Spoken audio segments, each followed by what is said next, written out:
Wir sind Alessandra und Björn. Das ist Woche 19 beim Overlanding in Südamerika. Diese Woche fahren wir das Ende der legendären Carretera Austral und bekommen Hilfe von der T3-Community in Chile. Wir sind Nomaden. Wir sind frei. Zu Hause auf der Straße. Leben in der Natur. Zu viert in unserem VW-Bus T3. Die Welt ist ein Wunder. Ein Wunder, das wir mit all unseren Sinnen entdecken wollen. Zurzeit sind wir in Südamerika mit dem Ziel, den ganzen Kontinent zu bereisen. Kommt mit und steigt ein.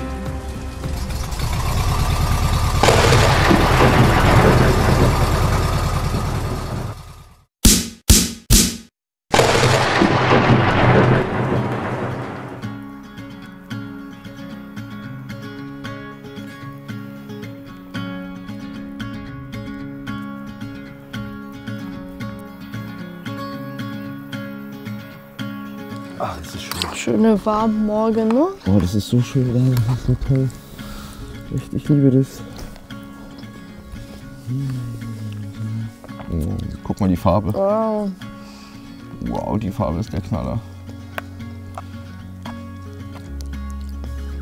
Some of them were very ready, Wow, very soft. Und wie schmecken die Brombeeren? wow, total lecker. Schön. Voll schön, dass du die gepflückt hast. Früchte gepflückt. Ein eigenes Früchtefrühstück. Total lecker. Guten Appetit. Guten Appetit. Boah, das war so lecker.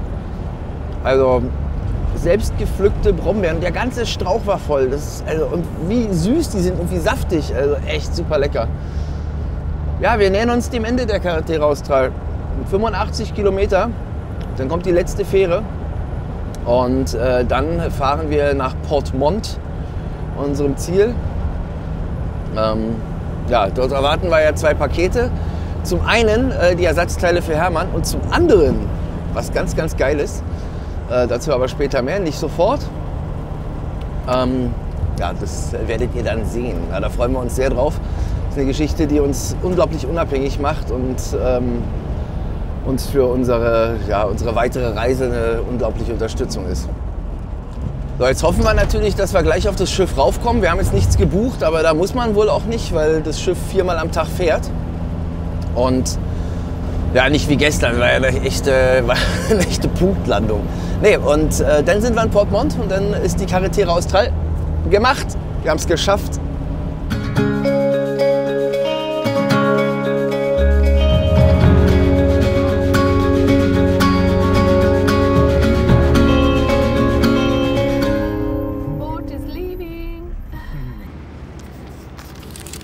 Da ist es.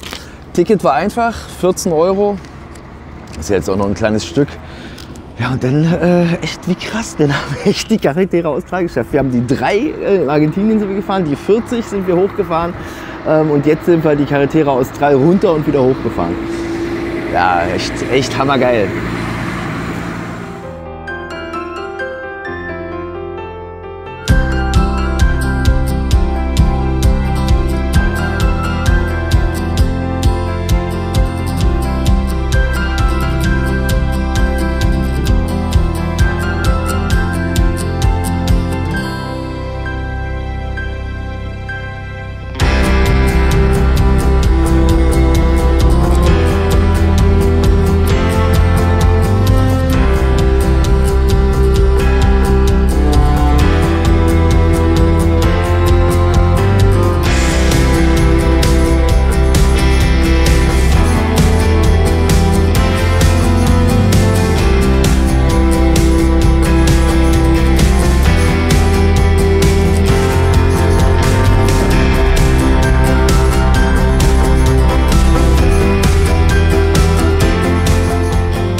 Reicht für heute.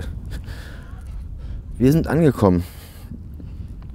Der einzige Stellplatz, den es noch vor Port Montt gibt, wo man nicht irgendwie mitten in der Stadt ist. Und Port Montt ist, naja, so ein bisschen mit Vorsicht zu genießen. Also es werden sehr gerne Camper aufgebrochen und Overländer ausgeräumt. Und es ist da wie in Bariloche und auf der argentinischen Seite so ein bisschen organisiert. Ja? Deswegen fahren wir jetzt erstmal nicht weiter rein. Wir müssen noch ein bisschen arbeiten am Video. Und haben hier eigentlich einen ganz coolen Platz gefunden, direkt am Wasser.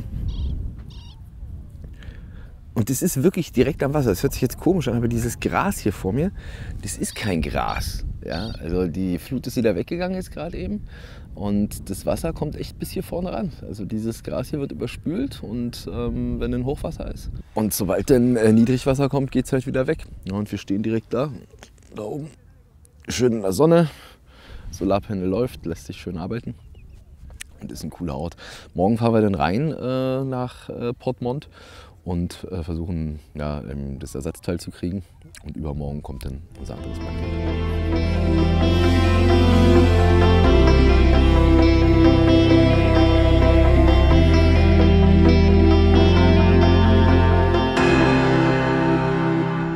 Also normalerweise würden wir gerne weiterfahren und eine weite Strecke zurücklegen und irgendwie schon längst gar nicht mehr an dem Ort hier sein. Aber unser T3 hat uns ja nach 1000 Kilometern Rippelpiste absolut, also Straßenverhältnisse, die könnt ihr euch gar nicht vorstellen, irgendwie einen Strich durch die Rechnung gemacht und wir haben das Problem mit der Antriebsachse hinten. Das heißt, das müssen wir reparieren. Und dafür hat uns ja die T3-Community in Chile Sergio geschickt. Und Sergio ist schneller als der ADAC. Und Sergio hat uns eingeladen in seine Werkstatt. Und da fahren wir morgen hin. Aber damit ihr natürlich auch wisst, wo wir sind, zeige ich euch das auf der Karte. Südamerika im Ganzen. Hier unten ist sozusagen Feuerland. Das haben wir schon hinter uns. Und wir sind jetzt, nachdem wir die gesamte Carretera Austral hin und zurück gefahren sind, hier oben in der Nähe von Portmont. Hier haben wir geschlafen. Exakt hier. So, und jetzt fahren wir noch dieses kleine Stück rein nach Portmont und fahren dann zur Werkstatt, zu Sergio. Und dann müssen wir einfach nur hier über die Autobahn, ein ganz kleines Stück ist es, und hier in Fresia ist die Werkstatt. Das ist von Portmont nach Fresia, sind es so 100 Kilometer, ich würde sagen so zwischen 80 und 100 Kilometern sind es. Das ist alles, was wir heute fahren werden. Ja, mehr Strecken können wir auch gar nicht zurücklegen, weil das Auto ja nicht so richtig funktioniert. Und genau, Fresia ist unser Ziel. Morgen! Oh, wir sind in Portmont, waren ja jetzt nur 7 Kilometer. Wir hatten eine echt coole Nacht, wieder mal coole Leute kennengelernt und echt viel Spaß gehabt. Ja, jetzt sind wir in Portmont und hier kommen jetzt unsere Teile an für unsere Achse. Ich hoffe, dass das jetzt gleich klappt. Dann kann man nämlich gleich, also ja, stimmt ja, muss ich ja noch erzählen. Wir haben ja gestern einfach mal im Netzwerk für T3-Fahrer in Chile einen Hilferuf gestartet, dass wir eine Werkstatt brauchen, der uns hilft, die Achse hier zu machen. Und das ging dann auch recht schnell und da kam direkt Sergio, kam direkt angefahren mit seinem Kumpel, fährt auch T3 und hat eine Werkstatt 70 Kilometer von hier entfernt. Und da können wir morgen hinfahren oder übermorgen und das Auto reparieren. Also insofern richtig geil. Und ja, jetzt machen wir dann auch gleich noch die Dichtung, wo uns das Öl hinten rauskommt. Das machen wir auch gleich dort noch selber. Dann haben wir das erledigt.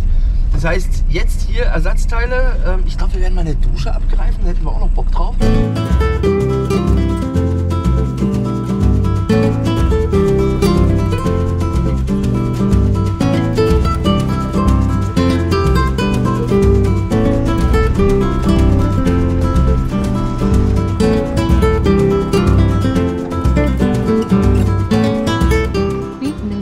Dove si mangia di tutto e di più e c'è un traffico tra barche, barchette, traghetti e gente che va a fare le escursioni. Ci sono los lobos marinos. Incredibile.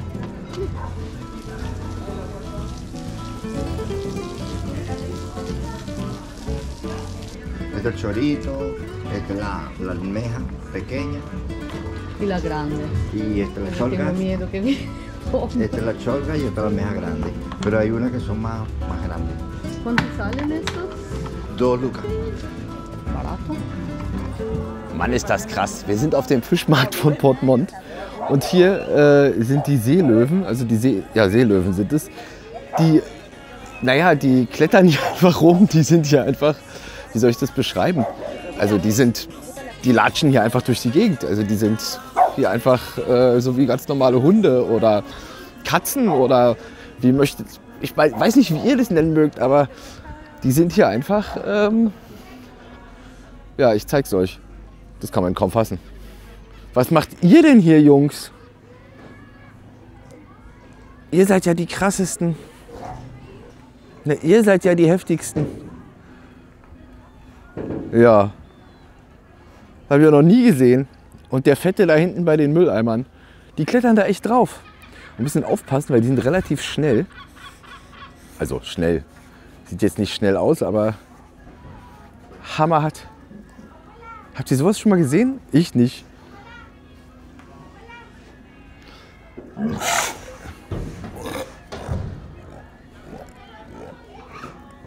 Das ist echt krass. Und die fressen den Müll aus dem Müll, die gehen in die Mülltonnen rein. Hier, guck mal, jetzt ist der hier in der Mülltonne drin. Rock, rock, rock. Jetzt ist der echt in dem Müll drin und sucht im Müll nach was zu fressen. Das habe ich noch nie gesehen. Das ist ja geil. Na komm mal her hier. Na komm mal her. Na komm mal her. Komm mal her, Dicker. Ich muss aufpassen, dass mir nicht den Weg abschneiden, dass ich wieder zurückkomme.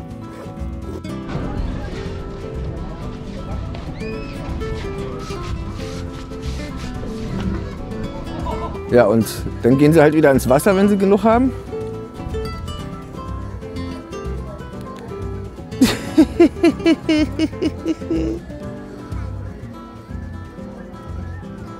Das ist ja echt krass.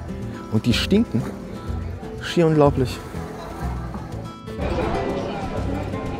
Entonces vamos a probar una tira de cozze ahumada. Muy bien. Sí, muchas gracias. Una es suficiente.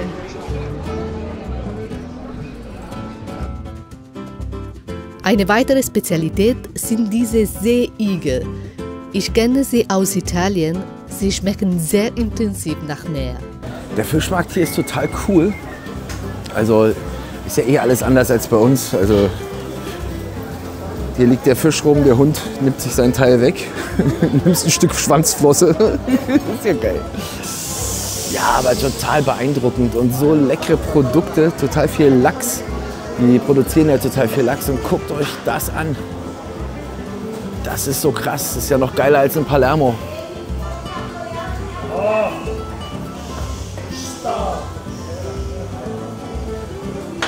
Ja, hätte ich mal scharfe Chilis hier gekauft und es ist alles voll mit geräucherten, guck das ist geräucherte Miesmuschel. Boah, richtig lecker. Alessandra hat davon welche gekauft.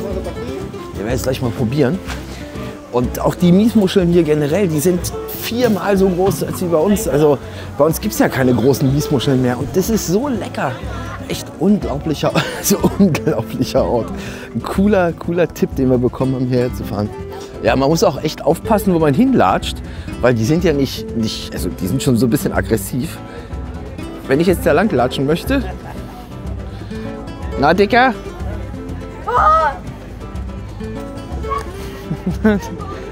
Dann gehen die richtig auf einen ab. Es sind jetzt noch 1,50 Meter Abstand, ja? Nur dass ihr so mal ungefähr eine Übersicht habt. Na, Dicker? Na, tut mir leid, du bist hier auf dem Markt. Das ist ja krass. Ja. Das ist ja echt krass. So, hast du gesehen? Ich habe es gesehen.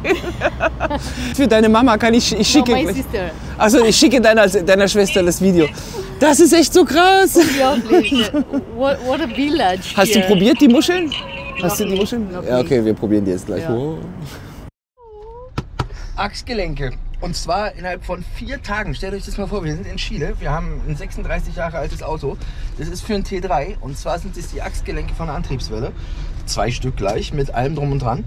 Und das hat jetzt 4 Tage gedauert. Und ich habe genau das gleiche bezahlt wie in Deutschland. 50 Euro pro Gelenk und 17 Euro Lieferung. Auf jeden Fall kam das aus Santiago de Chile. Und Gracias, Esteban. Danke, Esteban, danke! Unser Freund Mechaniker aus Coyhaique. Ey, wirklich richtig geil. Wir haben gestern den nächsten Schrauber kennengelernt. Da fahren wir jetzt hoffentlich heute noch in die Garage. Dort können wir schrauben und dort tauschen wir die Achsgelenke aus. Wo ist Sergio? Sergio. Hola Sergio, somos aquí directamente donde tú me enviaste la ubicación. ¿Dónde estás tú?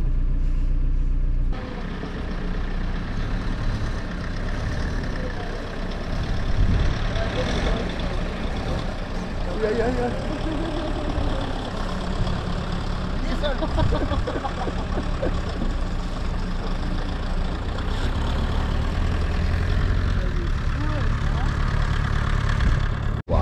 ich kenne der Autokick und das sieht mir wieder.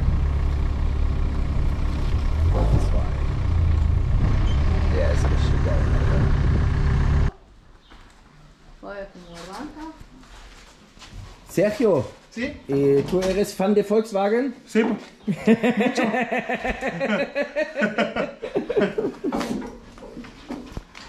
So much. Wow.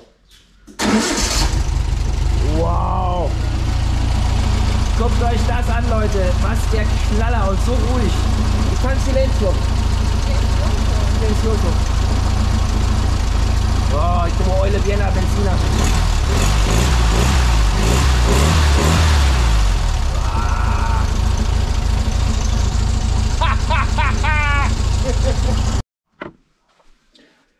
Geile Aussicht heute. Unser Schlafplatz für heute. Night in der Garage. Genau, wir schlafen heute in der Garage von Sergio. Und es gibt Nudeln mit Pilzen. Ich habe die gestern gekocht. Sandra meint, wie kann man nur Nudeln mit Pilzen und Tomatensauce kochen? Und heute habe ich Parmesankäse gekriegt. Richtigen Parmesankäse, nicht jetzt Reggianito oder wie You sie are more nennen. Italian than me, I think. Also sie denkt, dass ich wirklich mehr Italienisch bin. Ich habe schon gesagt, ihre Mutter wird mich dafür lieben. Ich trage die Tradition weiter sozusagen. Ja, auf jeden Fall voll cool. Es gibt echten Parmesankäse, scharfe Chilis und Ist das Tomatensauce. meine? Das ist deine. Ja. Dankeschön. Wir sagen guten Appetit und gute Nacht. Gute Nacht. Auf geht's! Wir bauen die Achse aus mit Sergio. So, und auf der anderen Seite machen wir die Dichtung von dem Öl, wie heißt der, von dem Ölfiltersockel. Die machen wir auch noch neu. Aber zuerst kommt die Achse raus. Ist ja nicht schwierig, Auto aufbocken. Wir haben noch gestern Werkzeug geholt dafür. Die schrauben wir aus und dann haben wir die Ersatzteile, bauen die Achse neu auf. Wenn die neu aufgebaut ist, gefettet ist, kommt die wieder rein. Dann ist das Thema erledigt und danach kümmern wir uns um den Ölfilter. Also, erste Schraube ist raus. Und sieht auch gar nicht so schlecht aus. Also, die sind noch gar nicht so lange drin. Die sind erst 2 Jahre da drin. Wir hatten ja den Motorumbau erst vor 2 Jahren gemacht.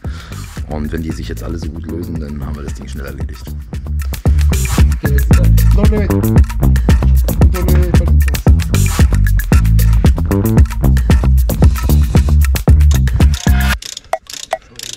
So, ihr Lieben, dann schaut mal hier. Da haben wir jetzt auch schon das Problem. Man sieht es direkt. Die Achse ist raus. Ja, hier ist sie, die Achse vom T3. Und guck mal, die Radseite, ja, das ist die Radseite. Ich muss da gerade machen. Sie ist trocken, also sprich, da ist zwar noch ein bisschen Fett drin, aber nicht mehr viel.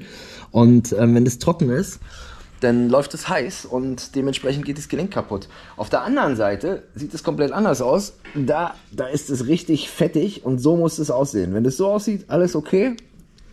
Und wenn das so aussieht, dann ist es absolut nicht okay.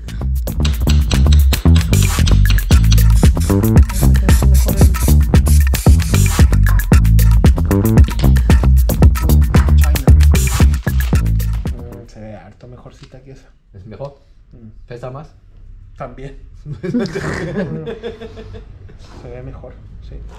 So, este lado.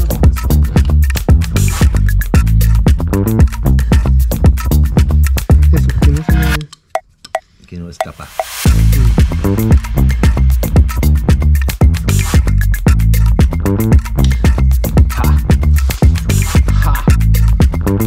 Rígido, ahí queda, no sale más. Sí, con el tiempo se separaron los... Bei dem Set war eine Sicherung dabei und die haben wir vergessen. Die haben wir jetzt noch reingemacht, weil sonst haut uns das Öl ja wieder ab. Und vorher war die Sicherung auch gar nicht drin. Ich weiß nicht, ob man die bei dem Set auch gebraucht hätte, keine Ahnung. Aber hier ist so eine Sicherung dabei oder so eine, wie sagt man ja, Dichtung. Und die machen wir jetzt mit rein, damit uns das Fett hier nicht abhaut.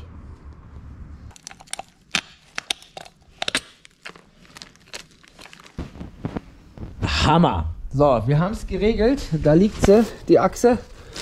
Eingefettet, beide Seiten. Die eine Seite ist in Ordnung, die haben wir gelassen und noch das Fett dran gemacht. Die Seite ist neu, kommt jetzt rein. Und was kaputt war, ist ja hier das Gelenk. Hier, guck mal, das ist ja mit dem Aufbau, 6 Kugeln. Und das Ding ist halt trocken gelaufen. Wenn das trocken läuft, dann knackt es halt und schleift sich aus. Und das haben wir jetzt erledigt, erneuert. Kommt rein und dann ist der Teil erledigt. Was machst du? Also, wir haben mit Sergio jetzt die Achse gewechselt, das hat geklappt. Und er hat dabei gesehen, dass unser Ölproblem überhaupt nicht von dem Ölfilterbock, von der Ölfilterbock-Sicherung kommt, die direkt auf dem Block sitzt, sondern darüber ist ein O-Ring. Und der scheint nicht fest zu sein. Und wir haben vielleicht Glück, dass wir nur die Schraube in dem Ölfilter nachziehen müssen. Und gegebenenfalls haben wir dann unser Problem gelöst. Das heißt, wir machen jetzt das Auto an, wir machen den Wagen warm, damit das Öl flüssig wird. Und dann machen wir den Ölwechsel mit dem Filter, dem Kraftstofffilter, allem drum und dran und ziehen dabei auch die Schraube von dem Ölfilter nach. Vielleicht haben wir Glück und unser Ölproblem ist danach gelöst. Das wäre natürlich der absolute Megaknaller.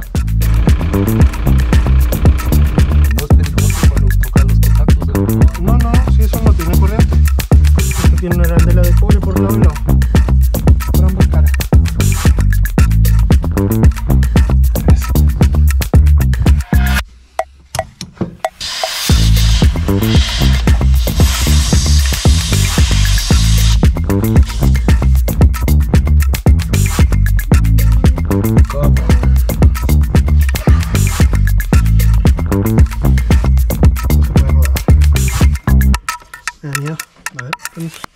So, na ihr seht ja, es geht schon wieder eine ganze Weile. Die Operation gestaltet sich doch ein bisschen schwieriger.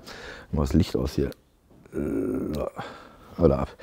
Und zwar geht eine von den 3 Schrauben nicht auf. Der Ölfilterbock und die Ölfilterbock-Dichtung, ich zeige euch die mal.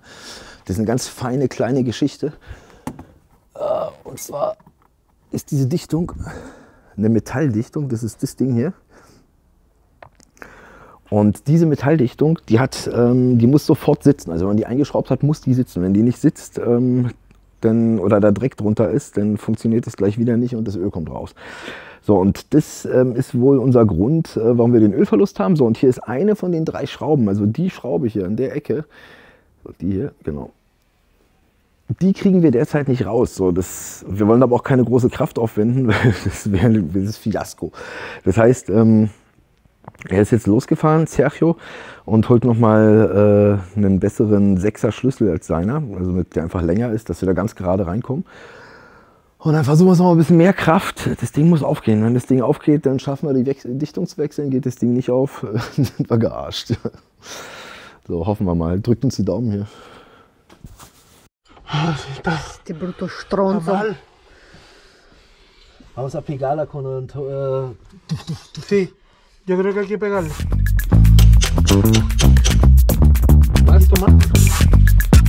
Wir kriegen nach wie vor die 3. Schraube von dem Sockel hier nicht auf. Jetzt haben wir uns gerade ein längeres Werkzeug gebaut. Hoffen, das zu lösen, weil wenn die kaputt geht, dann geht gar nichts mehr. Also dann ist komplett vorbei, weil wir können die ja dann auch nicht wieder festziehen. Komm jetzt.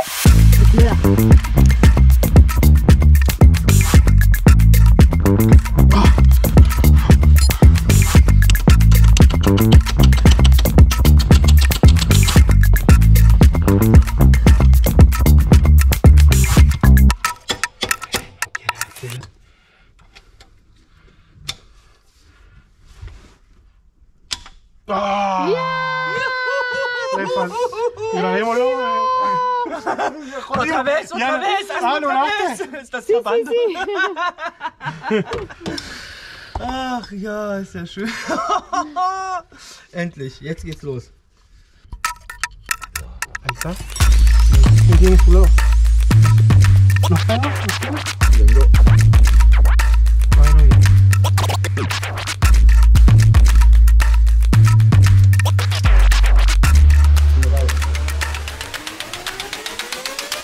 Geschafft, ey, voll geil. Sergio. Richtig cool. Also, wir haben den Ölfilterbock, die Ölfilterbockdichtung gewechselt und wir haben den O-Ring gewechselt. Das heißt, alles, was von da kommt, ist neu. Wenn jetzt da wieder Öl rauskommt, dann wissen wir auch nicht mehr, aber das ist erneuert. Wir haben auch die Schraube gelöst bekommen, wie ihr gesehen habt. Echt cool, sind wir super glücklich. Jetzt kommt neues Öl rein. Wir haben Liquimolli bekommen. Sind wir auch sehr glücklich drüber. Einen neuen Bosch-Filter drin. Jetzt machen wir alles bereit für die nächsten 10.000 Kilometer und dann sind wir bereit für nächste Abenteuer. Ja, mal gucken, ob es. Ach ja, den Benzinfilter müssen wir auch noch, den Dieselfilter müssen wir auch noch wechseln. Und dann sind wir fertig.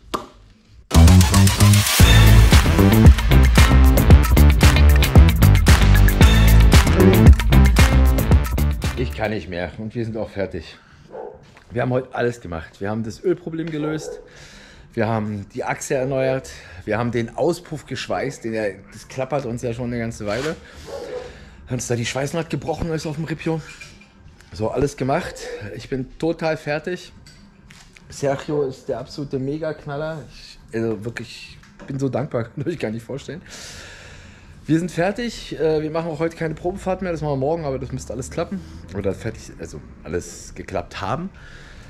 So, jetzt gibt es noch was Leckeres zu essen. Für heute ist dann Schluss. Und ab morgen setzen wir unsere Reise fort. Dann sozusagen abgedatet nach 10.000 Kilometer Patagonien. Sergio. Ah? Salah, danke. Danke.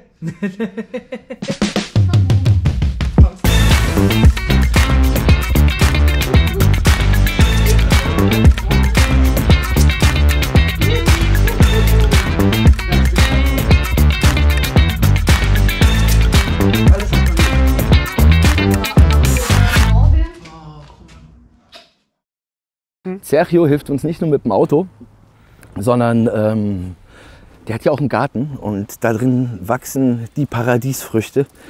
Die leckersten Pflaumen, die ich je in meinem Leben gegessen habe. Es gibt lilane und gelbe Pflaumen.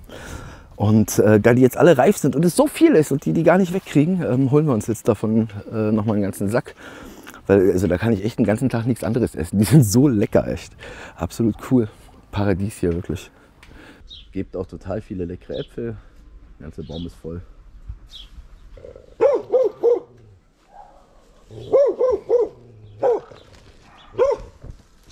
Sergio hat gerade zu mir gemeint, dass die Pflaumen hier, die sind riesig, also riesig für so lila Pflaumen. Und die heißen Uvas de India, also Trauben aus Indien sozusagen. Echt geil. Super lecker, danke. Echt wirklich cool.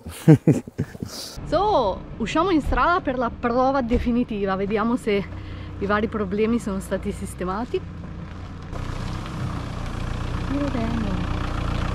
¿Dirección mecánica o hidráulica? Este, mecánico. Mecánico, sí.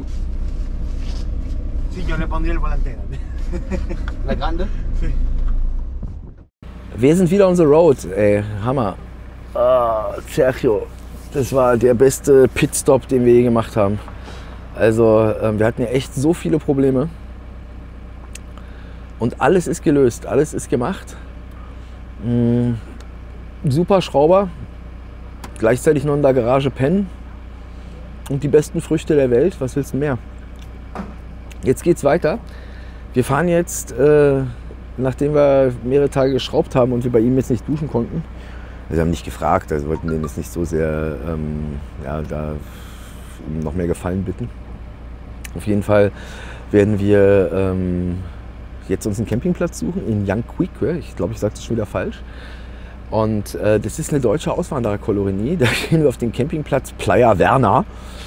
Und ausnahmsweise machen wir was wir nie machen, wenn wir reisen. Aber nach Monaten hat man dann doch mal Bock drauf. Es gibt eine deutsche Metzgerei. Bin mal gespannt, soll Leberkäse geben. Da habe ich echt Bock drauf jetzt.